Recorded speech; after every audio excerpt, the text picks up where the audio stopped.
Thank you for joining us at the Evolution of Medicine Summit. A warm welcome. We wanted to make a specific thank you to our sponsors that have made this event possible. Energetics, an innovative natural remedy and supplement company, is committed to revitalizing medicine, and Cyrex Labs, a clinical immunology laboratory specializing in functional immunology and autoimmunity. Most of all, thank you for listening. If you'd like to share this with your colleagues and friends on Facebook if you enjoy the content, and if you have questions, you can ask us on Twitter with the hashtag EvoMed. Finally, if you really want to play your part in accelerating the evolution of medicine, ask your doctor if the Evolution of Medicine Summit might be right for them. Thank you and enjoy. Hello and welcome back to the Evolution of Medicine Summit. This is your host, James Maskell, and we are in the medical part of this conference. We are speaking mainly to doctors, but I'm sure there are some patients who are trying to get the inside scoop on what doctors are learning. And extremely warm welcome today to Dr. David Perlmutter, who is the evolutionary and empowering neurologist. And we're so glad to have you on the summit today, Dr. Perlmutter. Well, James, I am absolutely delighted to be here today. Thank you. It's obviously great timing to have you on this summit. I know a year ago today, your book Grain Brain came out, and that's been such a smash hit. It's been all over the Times bestsellers. It's led to appearances on Dr. Oz and all over public TV as well.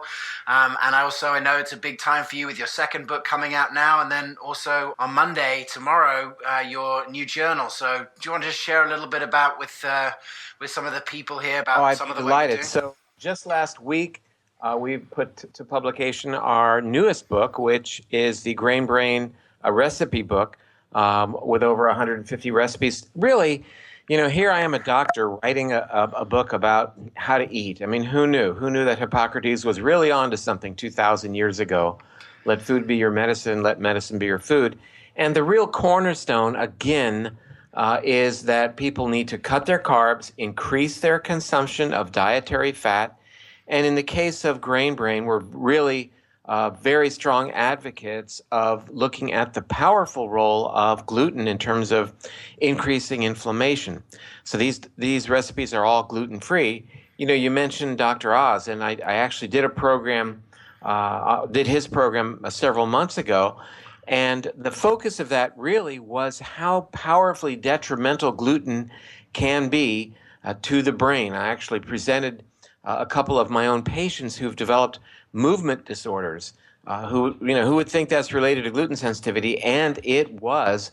We got them off of gluten, reduced the inflammation, and lo and behold, these abnormal extraneous movements that people were suffering from went away. The other thing that you mentioned is this week, we are launching a peer-reviewed journal called Brain and Gut. And the focus of this new, very exciting journal is, in fact, this very profound relationship between what goes on in the gut and how that influences moment-to-moment brain activity, brain functionality, and the brain's ability to become resistant to disease.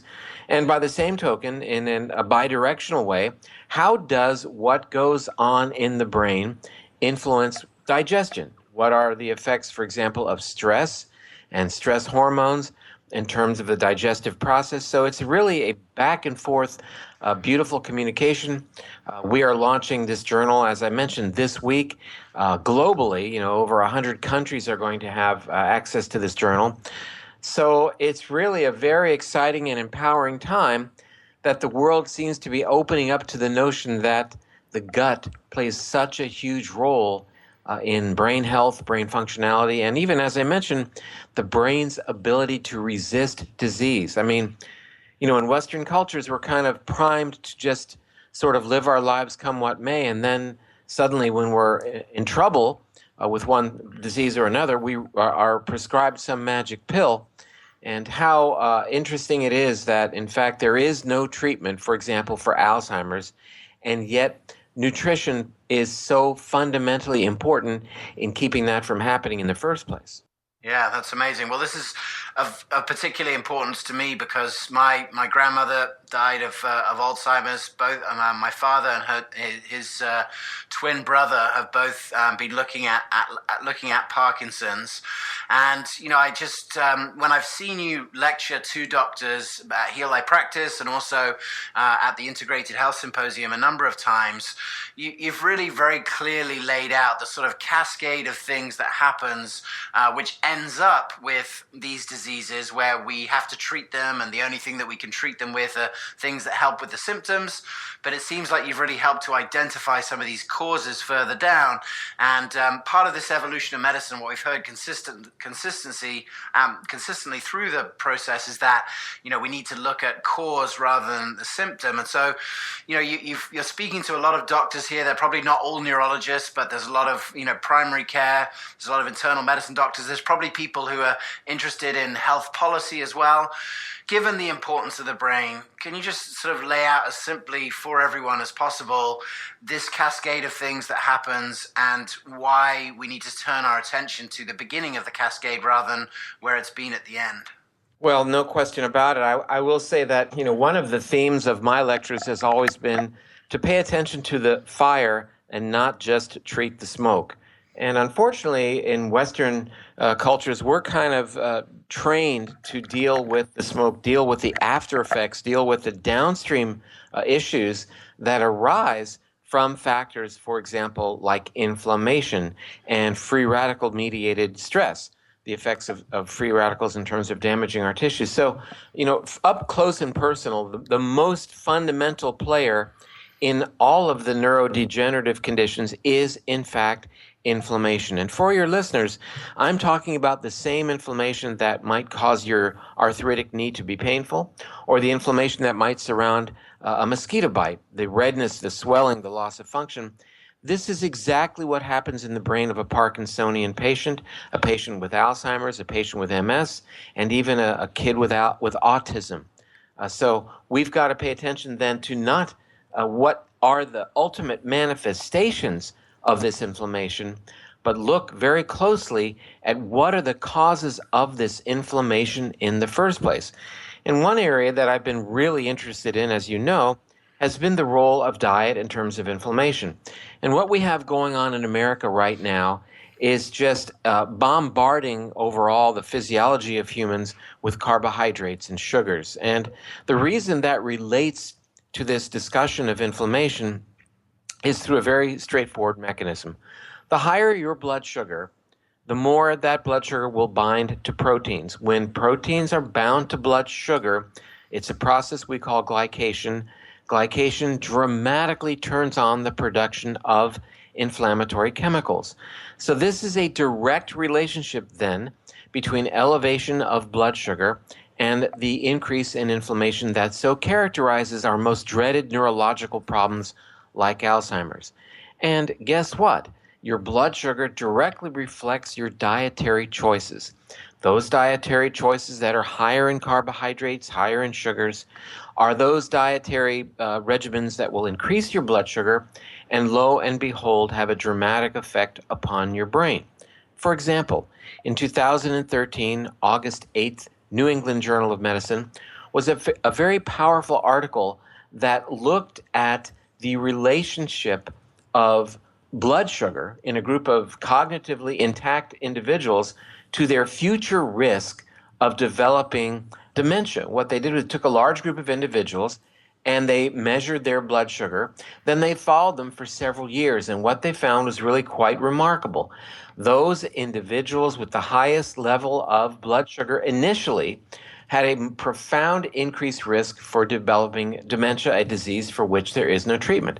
Now, the important part of the story is that these results revealed that these levels of blood sugar that translated into risk for becoming demented were not high levels that we'd be worried about normally. These were levels of 105 and 110, when many doctors are going to tell you, hey, don't worry about it. You're not diabetic. Continue on life as usual. Turns out that even these subtle elevations of blood sugar translate dramatically to an increased risk for becoming demented. How do you keep that from happening? It's really very simple. You increase your consumption of fat, and at the same time, you decrease your consumption of carbohydrates. Blood sugar will fall, and risk for Alzheimer's will fall. In addition, this is really important. Mild elevations of blood sugar through this mechanism of binding to protein causing glycation are directly related to the rate at which your brain's memory center, called the hippocampus, shrinks. Blood sugar higher determines the rate at which your hippocampus shrinks, your memory center. So again, this is a very powerful call to get that blood sugar as low as you can and bring back to the table as an alternative source of calories, fat. Why would I say that? Well, interestingly enough, the Mayo Clinic, publishing in 2012 in the Journal of Alzheimer's Disease, revealed that those individuals who have the most calories from fat have a 44% reduction in risk for developing dementia, as opposed to those individuals' diets are highest in carbohydrate, whose risk for dementia is increased by 88%. So I think it's really very important that we understand that we've got to welcome fat back to the table. Earlier this year, in the Annals of Internal Medicine, was a very powerful meta-analysis looking at about 500,000 individuals and demonstrated quite profoundly that saturated fat consumption has absolutely no role in increasing risk for cardiovascular disease.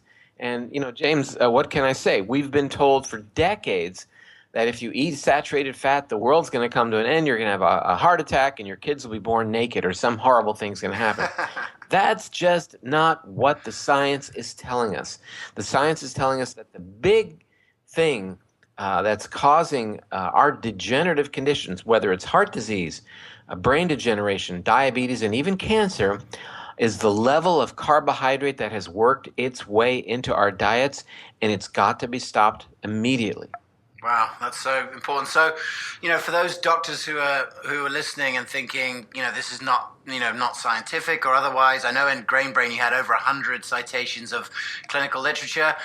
Just given now that you have this journal with the gut and the brain, is that sort of a sign out there that this science is bulletproof now?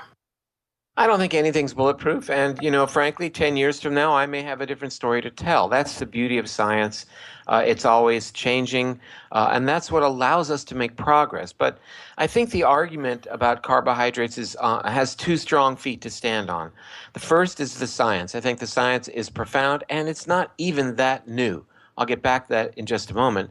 But the other leg that supports this contention is the historical notion that humans have never eaten carbohydrates to speak of. We never had carbohydrates. They didn't exist. So the notion that we've always eaten bread and carbs is silly because we never did. For 99.6% of our time on this planet, we had no bread, we had no cultivation, no agriculture. We didn't grow apples and grapes and those types of things. Basically, we ate what we found growing on the ground or what we could kill or what was already dead for that matter.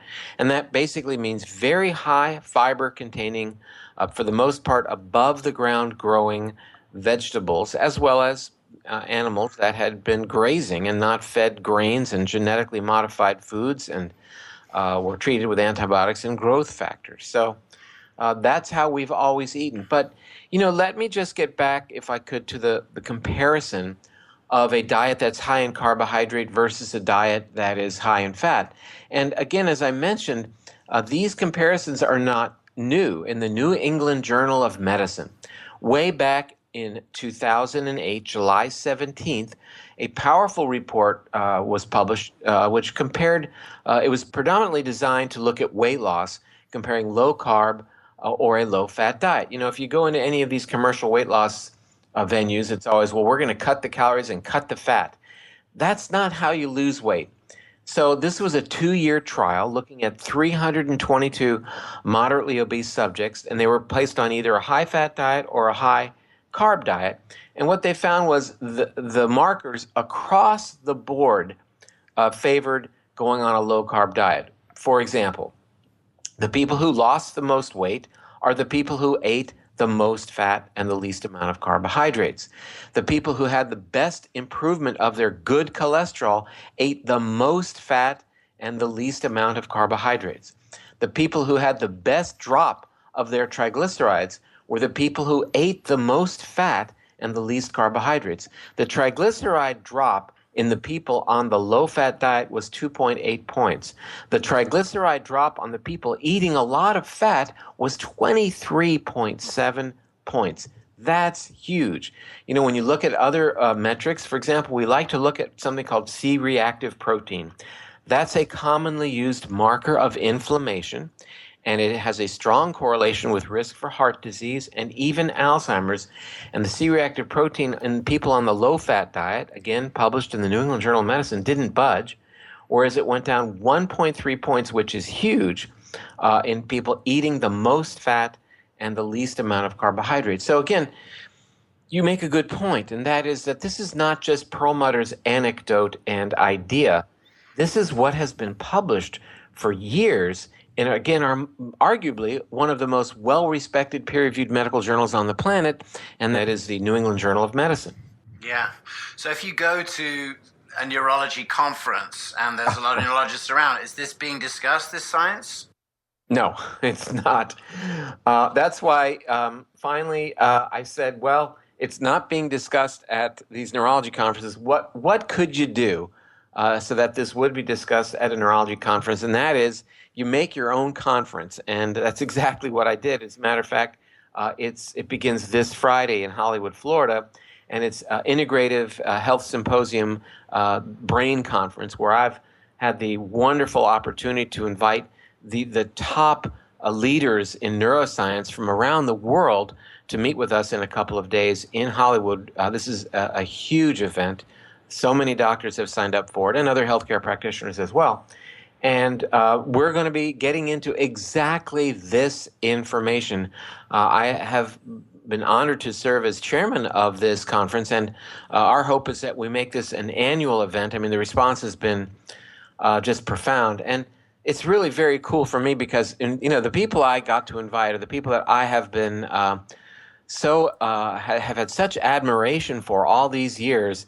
You send them an invitation, you say, we're having a conference, and they say yes. It's really a dream come true. And coupled with that, our Brain and Gut Journal launches this week. So it's a big week, and I get to talk to you today. So this is very cool. It's a great week, and it's great for me as well because I just see how important this is. And, having seen your lectures, I just wanted to make sure that I got this out to as many people as possible, but particularly physicians. And I just want to, go back to the fact that you're talking about these low carbohydrate strategies, but this is not just a neurology issue. This is an internal medicine issue. This is an autoimmune issue. The inflammatory processes that are kicked in from this high carbohydrate situation is not unique to neurology, is it? No, it's a health situation, and it encompasses everything from top to bottom. And, again, the notion that there could be a heart-smart diet that's bad for the brain, or a brain-smart diet that's bad for diabetes, or another diet that's good for arthritis but bad for your liver is silly. We've evolved over the past 2 million years to really cater to the desires of our genome. Our foods direct gene expression from our genome, and we've eaten a certain way for a couple of million years. Now suddenly we're sending signals to our genome by the foods that we eat, and we're seeing maladaptive genomic expression, and that's the cornerstone of our most dreaded situations today. And I think it's important to understand that the human genome is about 23,000 genes, which really is about half of the number of genes in rice, for example. But be that as it may, it's not fair to say that those are the only genes that are involved in human health. Within the gut, we have a number of bacteria that actually outnumber our body cells by 10 to 1. We have between 10 to the 13 to 10 to the 14th bacteria living within us, and they have their own DNA. And that DNA of the bacteria in the gut have a huge role to play in terms of dictating our health or risk for illness. So we've kind of offloaded our need to store so much information in our DNA. We've kind of outsourced it to the cloud or an external hard drive, and that resides in the bacteria that live within the gut. Now, why is that important in terms of nutrition? It's fundamentally important because our food choices dictate the health, the balance, and the diversity of the population of bacteria and their gene expression that live within us. So the microbiome, and that's a term that talks about the genetic information contained within the bacteria that lives within us, plays a huge role in determining our health outcomes. So we've really got to change our notion about bacteria as always being foreign invaders, the cornerstone of all diseases, and recognize that by and large we live in this beautiful symbiotic relationship with this vast number of diverse organisms within our intestines whose mission it is to keep us healthy because we provide their home. So changes in levels of the gut bacteria have been now associated with things like autism, with things like Alzheimer's disease. One interesting report just published by a group in England actually looked at the levels of parasites in humans' gut around the world, several, 100 countries. And what they determined was that the relationship between the level of parasites in the gut, in other words, being dirty, poor hygiene, was inversely related to the incidence of Alzheimer's, meaning that those countries, for example, in sub-Saharan Africa, where people were colonized by all kinds of bacteria and parasites, had incredibly low levels of risk for Alzheimer's, in contrast to Western cultures like America and Finland and Germany and European cultures where antibiotics are so heavily used, and we have this obsession with hygiene where Alzheimer's rates are dramatically elevated. We know, for example, that there is a unique microbiome, a unique set of bacteria, an array, a fingerprint, if you will, of the bacteria in the gut that is characteristic of autism. So these relationships are just beginning to be revealed. And certainly the role of the microbiome in brain health is really one of the cornerstones of our new journal, Brain and Gut. It's the focus of my new book that's coming out in May of 2015. And beyond that, it is certainly something that I'm going to be talking about in the next several days at this International Brain Symposium. So we've really got to get our arms around this. Yeah, it must be exciting for a topic like the microbiome to be so fresh because, I think naturopaths and several other types of practitioners sort of had an inkling that this was happening and functional medicine doctors going back years, right back to the beginning of Jeff Bland and Leo Gallen. But, as medicine, we sort of only really understood the microbiome, a couple of years, 3 or 4 years. And just given what a change that's made to medicine and now seeing how it's related to the brain, it seems like it's such an exciting time to be in this field because you get to, have such a level of interest and such a level of newness in your understanding of the complexity of the interrelation of the human body. Well, I think you bring up a very good point, and that is, not to blow our own horn, but those of us who are involved in functional medicine have been involved in this for 15, 20 years, where we've understood this. We've understood the fundamental role of the microbiome in health and disease, and all of a sudden, you're seeing that people should be eating yogurt because it's rich in probiotic organisms. And, that's about as far as people are taking it. This is so profound that, for example, gastroenterologists should embrace this wholeheartedly. This is a powerful leverage tool to gain back gut function. You mentioned autoimmunity. Absolutely. Rheumatologists, immunologists need to be absolutely involved in this research and embrace the notion that the set point of immunity, the set point of inflammation, the production of neurotransmitters and its effects, for example, upon mood and cognition, are all fundamentally dictated by the array, the diversity, the numbers, the ratios of those bacteria that live within us. Beyond bacteria, fungi, viruses. We serve as this closed ecology, walking around with all manner of signaling happening from the brain to the gut, from the heart, from the intestines, back and forth, the endocrine organs, immune systems, the production of cytokines being dramatically regulated by what goes on in the gut. And for your listeners, cytokines are the chemical mediators of the inflammatory process, being directly governed, mediated by the levels of bacteria in the gut. This is revolutionary science, and what is so exciting about it is it's absolutely, as we speak, paving the way for novel therapeutic interventions for some of our most challenging and pernicious illnesses. So This is revolutionary science. Well, this is exciting because, as well as the sort of the cost of Alzheimer's and these neurodegenerative diseases, one of the things that I've heard you mention is just the huge financial cost, because patients who have these issues just take a lot of looking after. And so it seems like it's almost an economic imperative for us to be able to come up with new strategies. And when we look back at the strategies that we have been using, my understanding of the drugs that are given for in a traditional neurology office or otherwise, they're not, they're just dealing with the symptoms of that issue, right? Like controlling the tremors and so forth. So could you just speak a little bit to the scale of the problem, like financially in neurodegenerative disorders, and then sort of like this new evolutionary neurology concept, how neurologists should behave in this new paradigm? Absolutely. So we can look at various metrics to have these aha moments in terms of how devastating the situation is.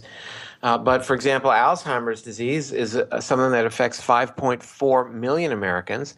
And as of just earlier this year, was thought to be now associated with some 5 million deaths in America. That's pretty outstanding. So the consideration here is the cost. And we've got to understand that this is costing us about $200 billion a year. And that said, that's twice what we spend on coronary artery disease. It's triple what is spent on dealing with cancer.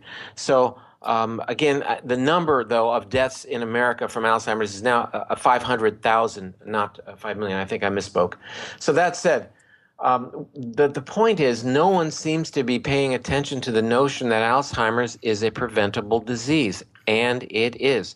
Dr. Deborah Barnes from the University of California, San Francisco, publishing in the journal Lancet Neurology, I think made it clear that about 54% of Alzheimer's cases in America didn't have to happen if people had paid attention to these lifestyle factors. And we're not getting that message out. We're not doing a good job about that at all.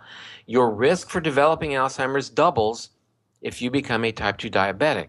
That said, by and large, type 2 diabetes is a choice. It's based upon the foods that you've chosen to eat.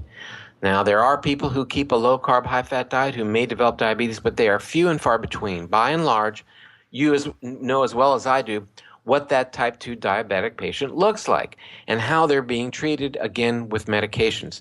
That disease doubles your risk for a disease for which there is no treatment, and that is Alzheimer's.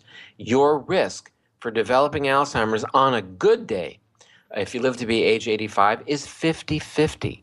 So add some diabetes to that, along with your family history that you can't really control, and you'll find that your risk has gone up significantly. The side of the view of the glass being half full, however, is now you and I getting this information out to your listeners, telling them that, look, let's find this to be empowering information about embracing these lifestyle changes, get that blood sugar down, bring back fat to the table, and get some physical exercise, because we know that we can actually grow back new brain cells, which, growing up in medical school, we were told that didn't happen. We now recognize that this process called neurogenesis happens throughout our lifetimes, and it's governed by, let's call it a growth hormone.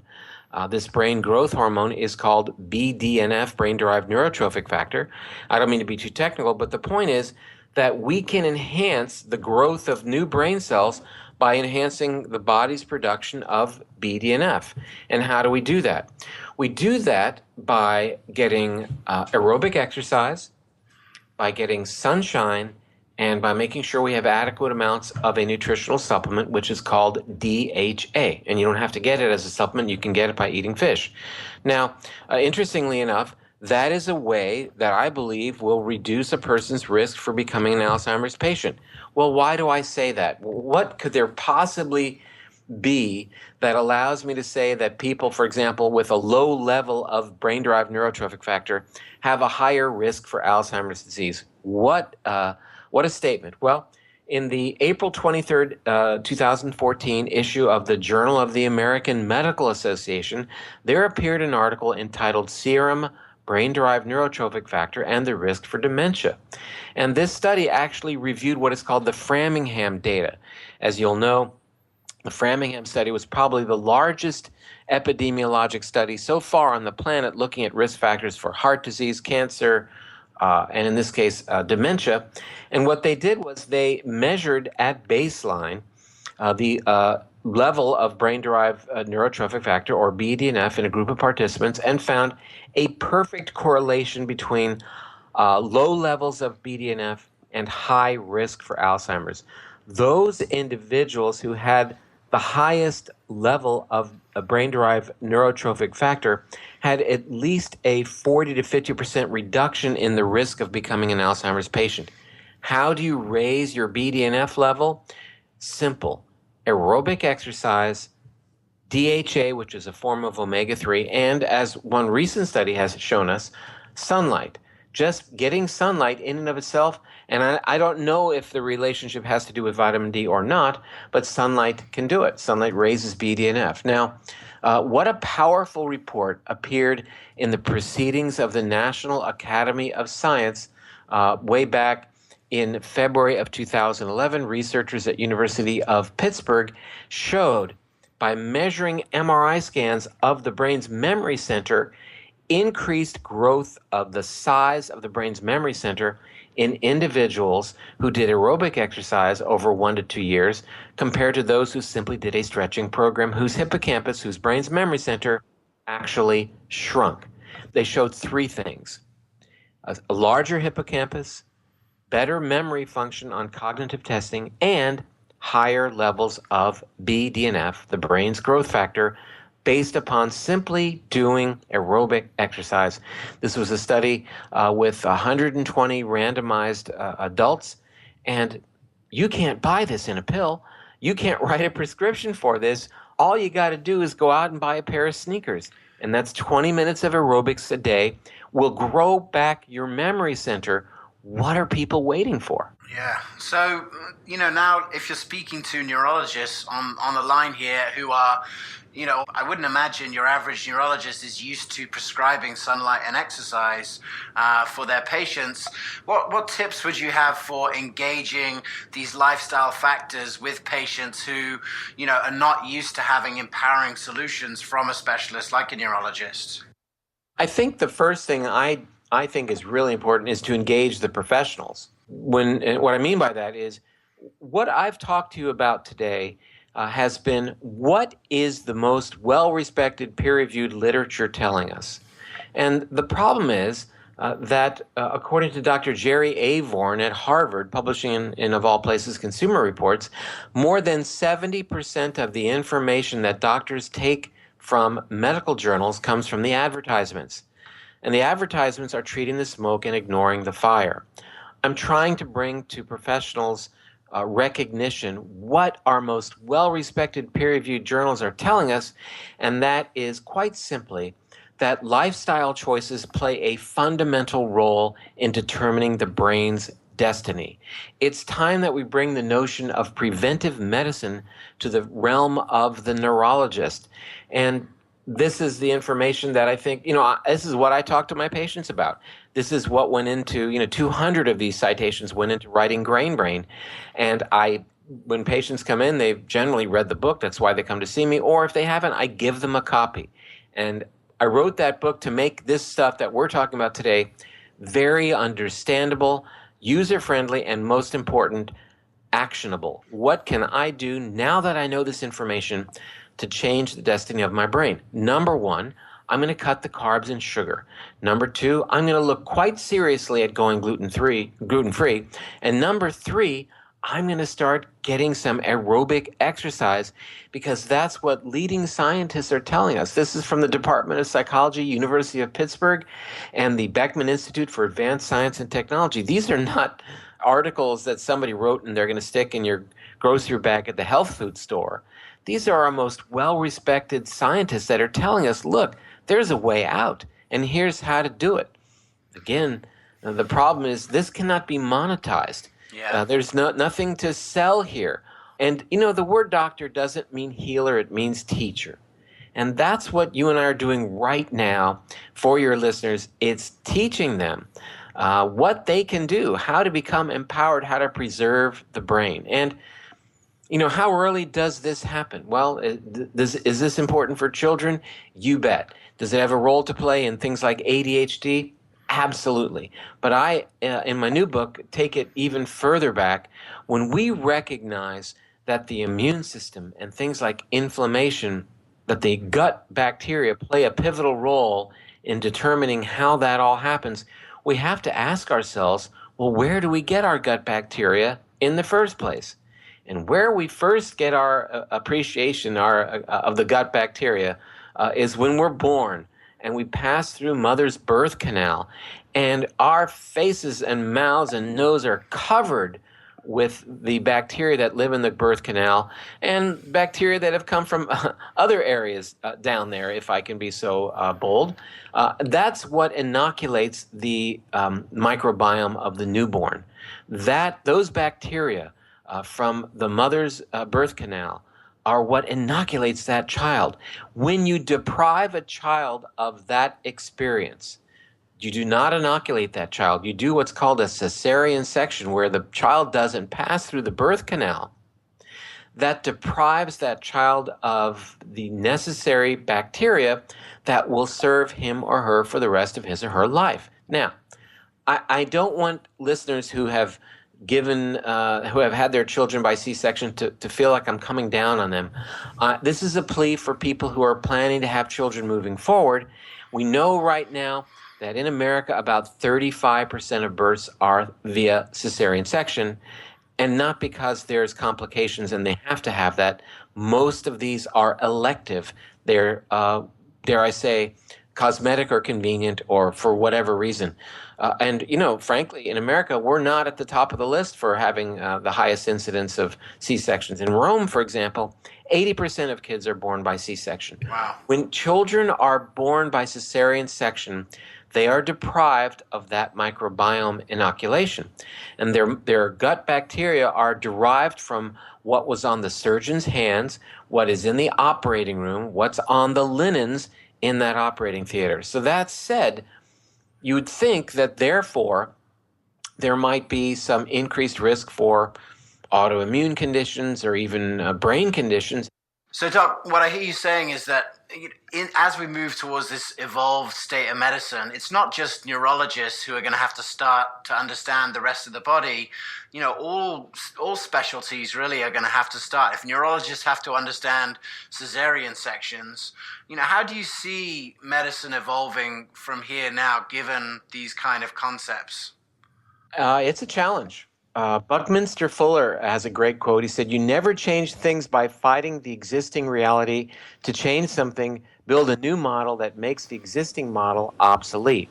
And I think that's what I'm talking about here. I'm talking about building a new model, a new paradigm, and really raising awareness that fundamentally what we're talking about here is current science, current peer-reviewed science that is dead center telling us that, for example, the microbiome plays a huge role in Health Destiny from all perspectives, from an endocrinological perspective as it relates to our metabolism, obesity, diabetes, from a heart perspective as it relates to coronary artery disease and inflammation, and my interest, brain disorders. So it's certainly intriguing and raises the eyebrows to think that, at this stage of my life and my career, I spend most of my day talking about what you should eat as a neurologist.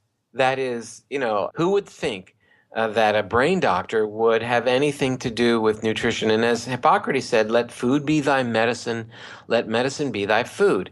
And I would submit that the most powerful leverage point that we have for brain health is looking at the food on the plate.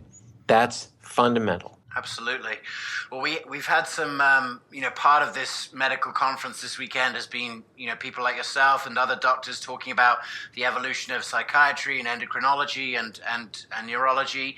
But we also had some practical sessions for actually how to do this. And it seems to me that a health coach or someone who's training people to eat properly has just as much place in a neurologist's office as a primary care office in this evolution of medicine, because it's not really even necessary for doctors to gain these new skills. They just have to understand the importance, right?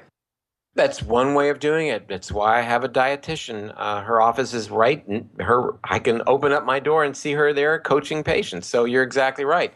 How odd it is that a neurologist has a dietitian on staff. Think about that. But, we're coming away from this so-called reductionist mentality where we want to reduce the body to its individual functional parts. The lungs are bellows, the heart is a pump, the brain is a laptop, and the vascular system is a series of pipes, to really recognizing that this is an integrated system, that what affects Chief Seattle said that man did not weave the web of life, he's merely a strand of it. What affects one part affects the whole. And basically that's what goes on in human physiology. There's not disparate systems here that are totally ignorant of what goes on elsewhere in the body. We know that's for certain, that what goes on in the gut is moment to moment reflected in the brain. If you don't believe it, have a cup of coffee in the morning or not and see how you feel. It's very clear. What you eat, what you drink plays a huge role. But I think getting back to really one fundamental mission for me today on this interview is to really recognize how devastatingly important it is to consider the role of the microbiome, the gut bacteria, in terms of causing neurological troubles, but then also as a leverage point for keeping people healthy. If you have a choice in terms of how your child is delivered, I think that choosing a vaginal delivery is absolutely the way to go. Again, when we see the profound increased risk of autism, ADHD, type 1 diabetes with kids that are born with cesarean section, be very, very judicious in using antibiotics in children.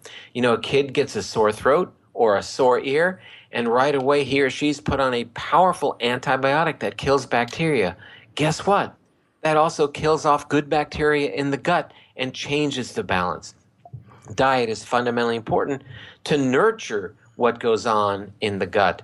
One really interesting study recently compared the gut bacteria levels and variety in children living in Africa compared with those living in Europe, and found a huge disparity in that fingerprint, at least not just in terms of the types of bacteria, but the diversity of the bacteria in the African children was so much higher.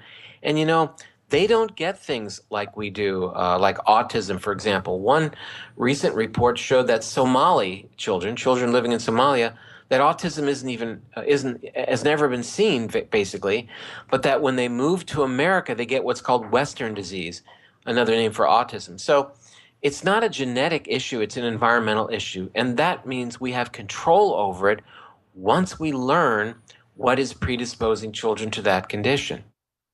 Yeah, that's so interesting. And, if I take all these things together, we've had Dr. Kelly Brogan speaking about the evolution of psychiatry and talking about mental, emotional issues and the role of inflammation and so forth. Dr. Mark Mendelacino spoken about the evolution of endocrinology. And guess what? He's speaking about gut microbes too.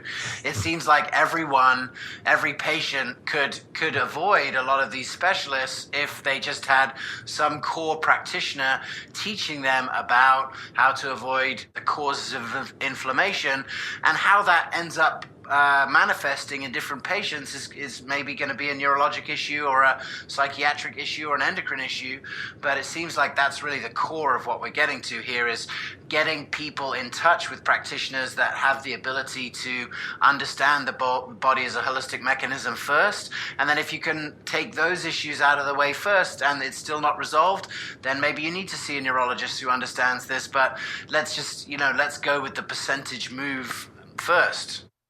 It's very, very powerful. I mean, all day, every day in my office, I'm seeing these wounded warriors, people who've been to the major well-named clinics around the country, around the world, and they get a prescription, if there is one, and hope for the best. And I think that that's a bit myopic. And I say that because it's a heck of a lot more than a bit myopic. It's a profoundly narrow-minded approach to understanding what's going on in human physiology. This situation with the gut, I think, is really important as it relates to the brain. But, by the same token, as I mentioned earlier, this is a bidirectional relationship, meaning that the brain also influences dramatically what's going on in the gut. That emotion, for example, stress, for example, that increases cortisol. That cortisol plays a huge role in the dynamics of the gut. It leads to changes in permeability. It leads to changes in the levels of bacteria, the ratios of bacteria in the gut. It can lead to overgrowth of things that are not healthful, things like yeast. It also stimulates immune cells that leads to increased cytokine production, which then feeds back to the gut, leading to further damage from inflammation, and also is detrimental, as I mentioned earlier, to brain health. So there's a lot of what we call crosstalk. The gut is talking to the brain and vice versa. The brain is always talking to the gut. There's a special nerve called the vagus nerve that has outflow to the gut and receptor function as well, bringing information back from the gut moment to moment to inform the brain as to, hey, what's going on down there? So again, what's going on down there is this vast universe of bacteria that are making chemicals. They're making vitamins. They're making neurochemistry. They're detoxifying some of the things that we've consumed. They're making short-chain fatty acids, which we use for fuel by breaking down the fiber in plants, for example. There's so much going on that we're just beginning to understand that play the most fundamental role in total body health.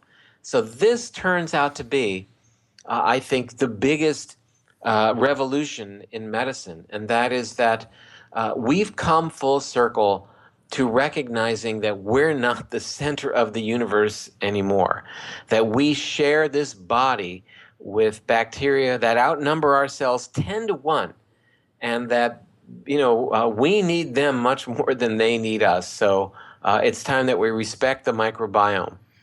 Yeah, that's so huge. So, I mean, given that you're in this world and so forth, what are your thoughts on the evolution of medicine? Because I think that, obviously your journal is coming out tomorrow, and there's a lot of excitement about that. But you mentioned something earlier, which I think is so crucial, is that this science is out there, and physicians aren't finding it because it's not something that is easily marketable into other drugs, which is how the majority of science gets to the brain of the physician, is because it's sort of put there by someone that benefits. In the evolution of medicine, how will doctors understand, what is commercial information versus what is the right information for having a leveraged effect on their patients? Well, that's no pun intended. That's $1 million question. And, money talks, and it talks very, very loudly in healthcare. When I see, for example, that the current administration has decided to dedicate $300 million to help find a cure for Alzheimer's disease, I rejected that. I wrote an op-ed about that. I don't think it's a bad idea, but I think that we know how to prevent the disease today, not find a cure for disease 10 years from now, to cure a disease that we can prevent right now in a non-monetizable way by giving people the information about how they should live their lives in terms of the food that they eat and the exercise that they get. But no one's interested in that. No pharmaceutical company would have any interest in that. In fact, quite the opposite. So I think my mission here is to light the single candle and not curse the darkness, although I guess I curse the darkness a little bit from time to time. But that said, the mission here is to hope that enough physicians and other healthcare providers will listen. And if that's 1%, that's plenty. It doesn't take that many to catalyze a huge sea change in this paradigm. And I think the other side is that results will speak as well. When the results come in where people who've done X and Y have noted improvement, for the first time, an interventional trial, the Perlmutter study, was published in January of this year, demonstrating that people with cognitive issues who changed their diets and adopted a high-fat, low-carb diet actually had improvement in cognitive function. That's an interventional trial. That's pretty darn exciting that's really also something for the skeptics to take a close look at. So that said, we're going to stay in the batter's box, and we're going to keep waiting for that perfect pitch, and we're here to stay. And at the end of the day, we will see, what people decide to respond to. But I can tell you, from personal experience, based upon what I write on the internet, the books that I write, the lectures that I give, there is a growing number of individuals who are embracing this notion and are ready to take back their health when they have this information. Yeah, it's amazing. And even for the doctors who are listening to this, it seems like we're that much on the front end of this revolution or evolution of medicine that even if you were a completely allopathic neurologist listening to this the first time, if you were to make the switch today to being the holistic neurologist in your community, you would be busy with as many patients as you could handle for the rest of your time, and you'd have a much more satisfying experience helping people with preventing these kind of issues and the potential for education. So for those physicians who are listening, I would venture that you're still early enough in the paradigm to switch to doing more of an integrative model and be a financial success, because I think some of those fears are what stops people from moving across to doing integrative neurology. Yes, it's the thoughts of your peers and so forth, but it's also, will I have enough patients who want this kind of content? And just by the way that your book is sold and the PBS, it's clear that people want this type of care, right? Well, I'm going to have to disagree with you, and because I don't think that the way standard medicine is set up in America is conducive to this type of approach. In other words, how medicine is set up is 15 minutes in and out, and that's how insurance remuneration and Medicare remuneration is geared at. Come up with a diagnostic code, submit that diagnostic code, and you'll get paid. And what physicians are up against is the necessity of rapid put through, and by its nature, it precludes the very type of interaction that you're describing, where the doctor does have this interaction looking at lifestyle issues. There's no remuneration for that. It's write a prescription, order a test or two, next patient. So, I am disenchanted by that. There's no incentive for doctors to really want to be involved in this unless they come out of the paradigm, which is what I did 15 years ago. I decided I wasn't going to play in that ballpark anymore, and in that regard, then you're able to spend wonderful quality time with your patients and get paid for it, make a living. And it's extremely satisfying because, patients, their eyebrows go up when they hear what you have to say, and they feel so empowered. And at the end of the day, you're not burned out. You're thrilled just looking forward to doing an interview like this. I mean, it's a very, very exciting way of looking at it. Absolutely, and I guess what I was referring to is jumping out of the system altogether, and actually that's one of the things that we're going to cover this weekend with Dr. Jeff Glad, who has built a very successful cash-only functional and integrated medicine practice in a poor rural zip code with, by his own admission, a not very intelligent local community. He's been able to thrive and do this, and so that was more of my point, is that the opportunity to be able to, skip out of the system and still be able to add value to the communities. We're even seeing doctors innovating with things like group visits and telemedicine to make this care, the kind of care where you can spend a lot of time with people, affordable to most people in the community.